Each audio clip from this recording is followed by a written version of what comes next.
Hi everybody, my name's Thomas Karen. I go by Quinn, it's my middle name. But today my presentation is about the effects of sports drinks on anaerobic cellular respiration.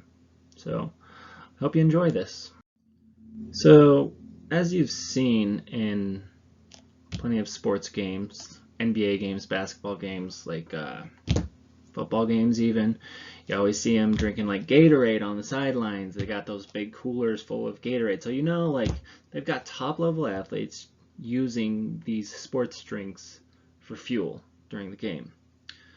So that got me thinking, because I personally I've always had Powerade as a kid. I always liked Powerade much more than I liked Gatorade.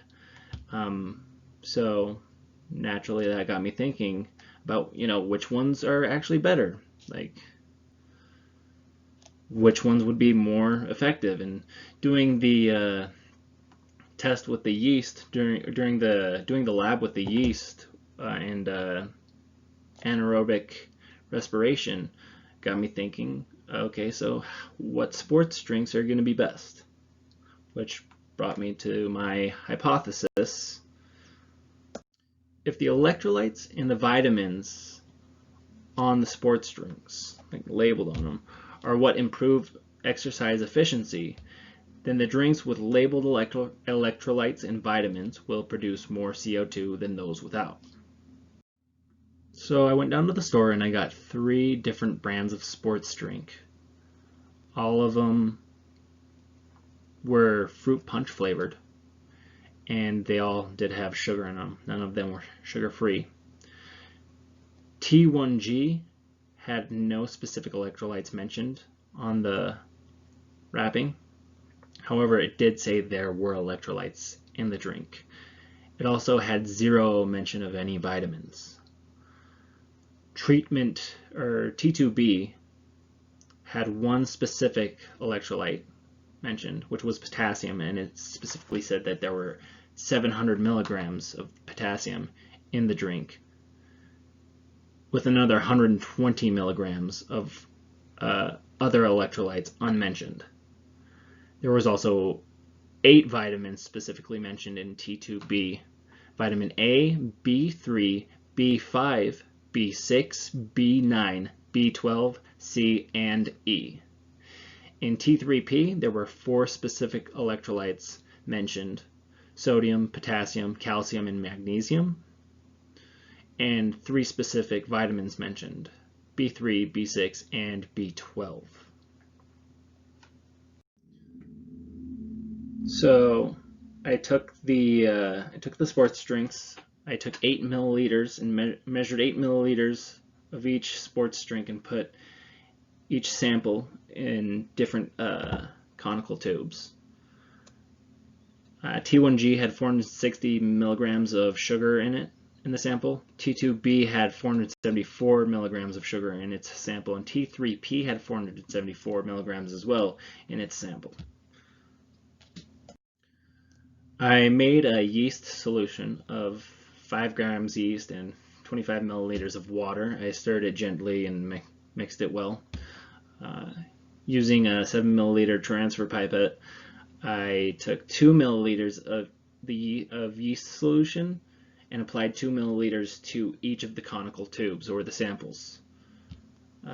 After stirring each sample gently but making sure it was well mixed, I took 3 milliliters I measured out 3 milliliters of each sample using the 7 milliliter pipettes, and I let them sit for 20 minutes at 73 degrees Fahrenheit and measured the amount of CO2 afterwards. This slide shows the markings of the result, the CO2 yield for each result.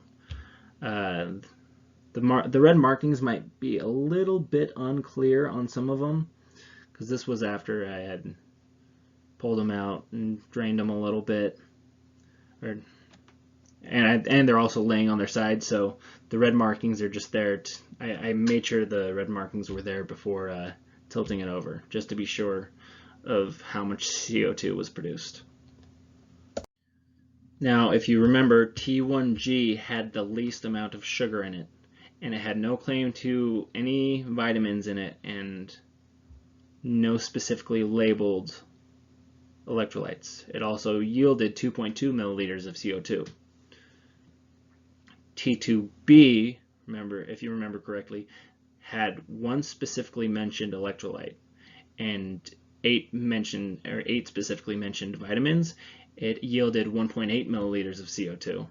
And T3P had mentioned the most specific electrolytes, four specific electrolytes, and 3 specific vitamins, and yielded 1.4 milliliters of CO2.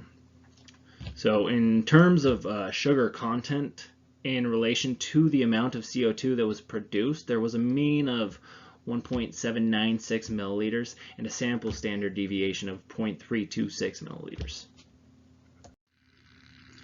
So the yield of CO2 was the greatest in the T1G sample, and this is indicative of more sugar being metabolized in anaerobic cellular respiration.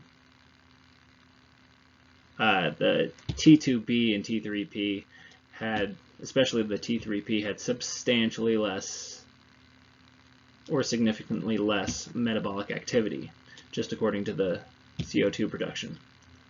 So we would reject the hypothesis that if the electrolytes and vitamins are what improve exercise efficiency, then the drinks with labeled electrolytes and vitamins will produce more CO2 than those without.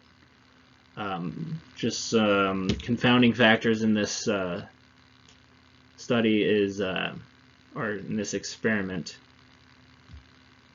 First off, there were a lot of ingredients and different ingredients in each bottle. I looked at the ingredient, and they didn't share the same ingredients, so there could be issues with reactions with certain ingredients in yeast. Temperature-wise, they were all kept at the same temperature. However, cellular respiration happens within the body, which is typically about 98.3 degrees Fahrenheit, not 73 degrees. Altitude could have had a play in it. I'm not necessarily sure. I know yeast, the amount of time you wait for bread to rise differs upon what your altitude is, so that could have had an effect on it. I'm not totally sure. Also, lack of resources. I mean, I honestly had a hard time even finding yeast. It wasn't at the grocery store, so I had to go to my mom's friend's house because she was the only place I could find. Like, since COVID hit, yeast hasn't been in grocery stores for a long time just because there isn't any yeast. Everyone went and bought a bunch of toilet paper and flour and sugar and apparently yeast as well. So that happened, but hey, glad I got it done. Anyway, here is my references page, and thanks for watching.